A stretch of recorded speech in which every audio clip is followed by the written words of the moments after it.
유다 모든 백성은 아내자들까지도 모두 주님 앞에 나와 서 있었다. 그때에 마침 회중 가운데는 야하시엘이라는 레위 사람이 있었는데 그에게 주님의 영이 내리셨다. 그의 아버지는 스가랴이고 할아버지는 분하야이고 증조는 여이엘이고 고조는 마따니아이다. 그가 이렇게 말하였다. 온 유다와 예루살렘에 사는 사람들과 여호사밧 임금님은 들으시기 바랍니다. 주님께서 여러분에게 말씀하십니다. 적군이 아무리 많다 하여도 너희들은 두려워하거나 겁내지 말아라. 이 전쟁은 너희가 하는 것이 아니라 나 하나님이 맡아 하는 것이다. 너희는 내일 그들을 마주하여 내려가라. 적군은 시스 고개로 올라갈 것이다. 여루엘 들 맞은편에서 너희가 그들을 만날 것이다. 이 전쟁에서는 너희가 싸울 것이 없다. 너희는 대열만 정비하고 굳게 서서 나 주가 너희에게 승리를 가져다 주는 것을 보아라. 유다와 예루살렘아, 너희는 두려워하지 말아라. 겁내지 말아라. 내일 적들을 맞아 싸우러 나가거라. 나 주가 너희와 함께 있겠다. 역대하 20장 13절에서 17절 말씀. 신구약 성서가 다 그러하겠지만 역대기 또한 역대기만이 갖고 있는 색깔이 있습니다. 먼저 역대상은 간단히 말해 다윗의 계보로부터 시작하여 다윗이 통치한 이스라엘 역사 전반의 이야기를 다룹니다. 이 이야기는 이미 앞에서 다루었던 이야기들입니다. 그리고 역대상 다음에 이어지는 이 역대하는 솔로몬이 통치한 이스라엘 전반의 이야기와 또 이스라엘이 분열된 이후 남쪽 유다의 이야기를 다룹니다. 역대하 저자의 관심은 오로지 하나님을 모시는 성전에 있었기 때문에 먼저 멸망했던 북쪽 이스라엘에 관한 언급은 거의 없고 남쪽 왕들의 업적에 많은 지면을 할애합니다. 그래서 역대하는 북쪽 이스라엘 왕 이름은 거의 언급되지 않습니다. 혹 등장하더라도 남쪽 유대 왕과의 대립을 하거나 혹은 하나님과의 관계를 방해하는 인물로 등장합니다. 그래서 오늘 본문인 역대하 20장도 남유다의 이야기가 그 중심이고 북이스라엘의 왕 이야기가 등장하기는 하나 아주 잠깐 등장합니다. 남유다 아사 왕에게 왕위를 물려받은 여호사밧은 그의 조상 다윗이 걸어간 길을 잘 따라 걸었습니다. 그래서 주님께서는 그와 그의 백성들을 잘 돌보아 주셨습니다. 하지만 바른 길을 가는 그에게도 위기가 없지 않았는데 바로 오늘 본문에 그 위기에 관한 이야기가 등장합니다. 여호사밧은 사법제도를 개혁한 지 얼마 지나지 않아 적들의 침입을 받습니다. 모압과 암몬, 마온 사람들이 연합하여 남유다에게 싸움을 걸어온 것입니다. 여호사밧은 두려웠습니다. 그래서 그는 가장 먼저 백성들과 함께 주님을 찾았습니다. 그는 백성들에게 금식을 선포하며 주님의 도움을 구했습니다. 먼저 여호사밧은 자신의 몸을 낮췄고 주님의 권세와 능력을 인정하는 기도를 드렸습니다. 그리고 이어서 여호사밧은 하나님과 백성들이 맺은 오래된 언약을 상기하며 주님 앞에 호소했습니다. 남유다의 모든 백성들은 왕과 한마음으로 간절히 주님께 기도했습니다.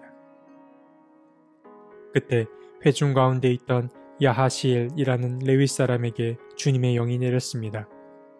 그는 뜨거워진 가슴으로 백성들에게 다음과 같이 말했습니다. 주님께서 여러분에게 말씀하십니다. 적군이 아무리 많다 하여도 너희들은 두려워하거나 겁내지 말아라. 이 전쟁은 너희가 하는 것이 아니라 나 하나님이 맡아 하는 것이다. 너희는 내일 그들을 마주하여 내려가라. 적군은 시스 고개로 올라올 것이다. 여루엘 들 맞은편에서 너희가 그들을 만날 것이다. 이 전쟁에서는 너희가 싸울 것이 없다.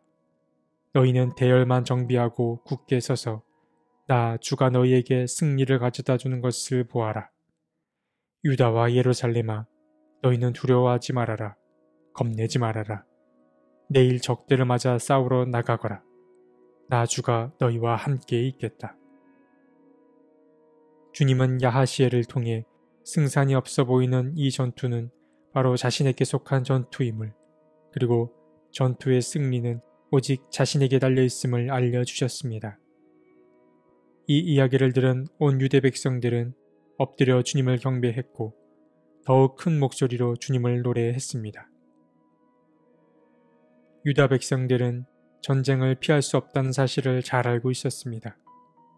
그래서 다음날 아침 백성들은 주님의 말씀에 의지하여 드고와 들로 나갔습니다. 여호사밧은 야하시엘이 했던 말에 의지하여 인간의 싸움으로는 승산이 없는 싸움이지만 주님께서 반드시 승리하게 해줄 거라며 백성들을 격려하고 위로했습니다.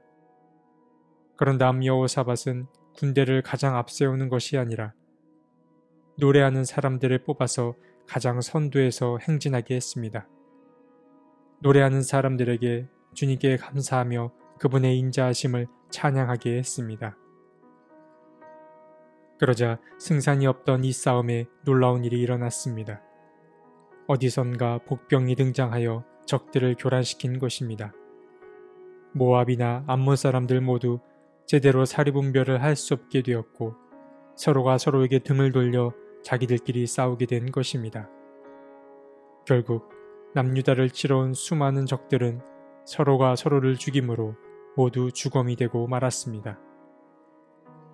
남유다 사람들은 주님의 도움 때문에 이 전투에서 승리를 거둘 수 있게 되었고 이날의 경험을 기념하여 전투가 있었던 곳의 이름을 브라가 골짜기, 즉 찬양의 골짜기로 불렀습니다. 오늘 함께 나눈 역대하 20장은 마치 사사기 7장의 이야기를 떠올리게 합니다. 사사기 7장에는 사사 기드온과 미디안 군대의 전투 이야기가 등장합니다. 수적 열세에 놓인 이스라엘은 나팔 소리를 통해 미디안 군대를 혼란에 빠뜨렸고 결국 이 혼란으로 인해 자기들끼리 서로를 죽이게 됩니다. 상식으로는 접근할 수 없는 어떤 신비한 일이 일어난 것입니다. 사실 오늘 이야기도 수적 열세에 놓인 남유다에게 나타난 야하시엘의 한마디 말 때문에 전혀 다른 상황이 펼쳐집니다. 두려움에 떨고 있던 남유다 사람들에게 야하시엘은 이 전쟁은 하나님께 속한 것이기 때문에 두려워하거나 놀라지 말라고 응원합니다. 그리고 그 말 덕분에 여호사밧과 백성들은 사기 충전하게 됩니다. 사실 어쩌면 적절한 타이밍에 전해진 야하시엘의 격려가 없었다면 전쟁의 결과가 어떻게 펼쳐졌을지 알 수 없었을 것입니다. 전쟁은 주님께 속해 있다는 이 야하시엘의 메시지가 전해졌고 그 덕분에 유다 백성들은 용기를 낼 수 있었으며 이렇게 가득 찬 사기 충전으로 주님께서 일하실 수 있는 밑바탕을 만들어냈던 것입니다. 사실 야하시엘이 전한 이야기는 지금 우리에게도 시사하는 바가 있습니다. 삶을 대하는 태도를 우리에게 알려주기 때문입니다. 여러분께서는 그리스 신화에 등장하는 그 신들의 이름을 들어보셨을 것입니다. 지혜와 전쟁의 신인 아테나, 바다의 수호자 포세이돈, 전령과 여행의 신 헤르메스 등의 이름 등을 들어보셨을 것입니다. 그런데 이 그리스의 신과 그리스 사람들의 이야기 가운데 아주 흥미로운 이야기가 있습니다. 알랭드 보통이라는 작가가 한 말입니다.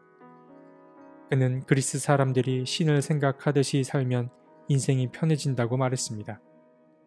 예를 들어 우리는 흔히 성적이 떨어지면 자괴감에 빠지기 마련입니다. 내가 참 못났다고 생각하곤 합니다. 그런데 그리스 사람들은 어떻게 생각하냐면 성적의 신이 나를 외면했구나 라고 생각한다고 합니다. 혹은 연인이 더 이상 나를 사랑하지 않게 된다면 그리스 사람들은 사랑을 주관하는 에로스의 신이 내 사랑을 거두어 갔구나 라고 생각합니다. 사랑에 빠지는 것도 같은 맥락에서 해석이 가능합니다. 그냥 웃으며 넘길 수도 있는 이야기이지만 한편으론 매우 의미 있는 이야기처럼 여겨지기도 합니다. 오늘 야하시엘이 전한 이야기와 그리스 사람들의 삶의 이야기를 보며 평소 우리가 삶을 어떻게 대하고 있는지를 한번 돌아보게 됩니다. 하나님을 믿는 사람들은 이 땅과 자기 일상에 하나님의 통치가 임하기를 바라는 사람들입니다. 우리는 내 삶의 안팎으로 주님의 돌봄과 도움의 손길이 미치길 바랍니다. 그러나 우리는 주님을 믿고 주님을 의지한다고 말하는 것에 비해 너무 인생의 무게를 홀로 지고 가려는 경향이 있습니다. 인생을 너무 가볍게 여기자는 말이 아닙니다. 애쓰고 노력해야 되는 일도 반드시 있습니다. 그러나 우리는 그렇지 않은 부분에 있어서도 너무 커다란 근심과 걱정에 사로잡혀 살아갑니다. 전쟁이 그러하듯이 우리 인생도 주님께 속한 것임을 잊지 않으셨으면 좋겠습니다.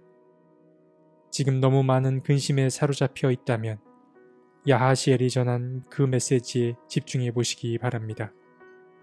그래서 근심과 걱정의 무게가 조금은 더 가벼워질 수 있기를 간절히 소원해 봅니다.